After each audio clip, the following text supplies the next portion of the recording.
En respuesta a la pregunta de cómo predicar el Evangelio, hay una respuesta breve, ¿no? Porque la gente tiene que aprender a predicar el Evangelio y no nada más es llegar y decir, oye, Jesucristo se levantó de los muertos y ya está. La gente que no ha hecho esto debe saber cómo se hace. Y yo creo que para empezar, lo que podemos tomar como ejemplo es ir al libro de los Hechos, ¿sí? El Señor Jesucristo nos dejó claro que lo que nosotros tenemos que predicar es que Jesucristo se levantó de los muertos. Esta es la buena noticia. El Señor Jesucristo en Marcos 16, 15 y 16 dijo, vayan por todo el mundo, prediquen el Evangelio, el que creyere y fuere bautizado será salvo, mas el que no creyere será condenado. Y con esta palabra quiero empezar. La palabra condenado y la palabra salvo tienen una relación. Condenado por los pecados y salvo de los pecados también, de la condenación. Entonces, por eso, el Evangelio es la buena noticia en respuesta a la culpabilidad del hombre, ¿sí? Esta es la buena noticia porque Jesucristo se levantó de los muertos. Todos tienen que oír eso. Todos tienen que oír eso porque todos somos culpables de nuestro pecado y necesitamos, para tener una relación con Dios, necesitamos a Jesucristo, ¿sí? De la salvación.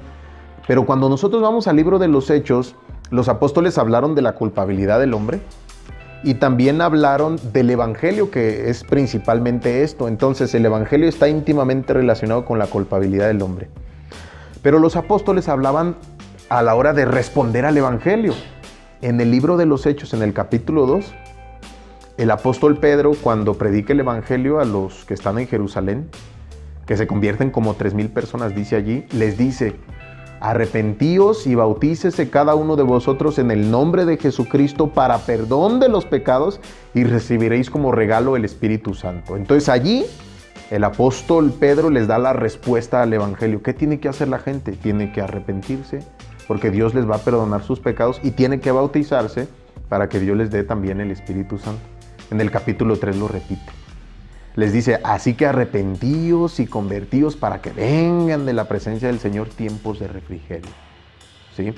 Algo curioso sucede también en el capítulo 8 cuando Felipe le predica al eunuco. A lo mejor recuerda ese episodio donde él va leyendo Isaías 53 de que como oveja a la muerte fue llevado y todo eso. Entonces le dice, ¿entiendes lo que lees? Se sube al carro y le empieza a predicar el Evangelio. Pero el libro de los Hechos nos da un resumen. Comenzando desde esta escritura, le anunció el Evangelio de Jesús. ¿Pero qué le anunció? Ya tenemos 8 capítulos atrás para saber qué le anunció de la resurrección. Lo curioso es que cuando le predicó el Evangelio, le habló del bautismo también. ¿Por qué? Porque la narración dice, y llegando a cierta agua, el eunuco dijo a Felipe, aquí hay agua, ¿qué impide que yo sea bautizado? Entonces, si el eunuco dice eso, es porque Felipe le habló también del bautismo, la respuesta al Evangelio. Ahora, ya para terminar, le digo esto.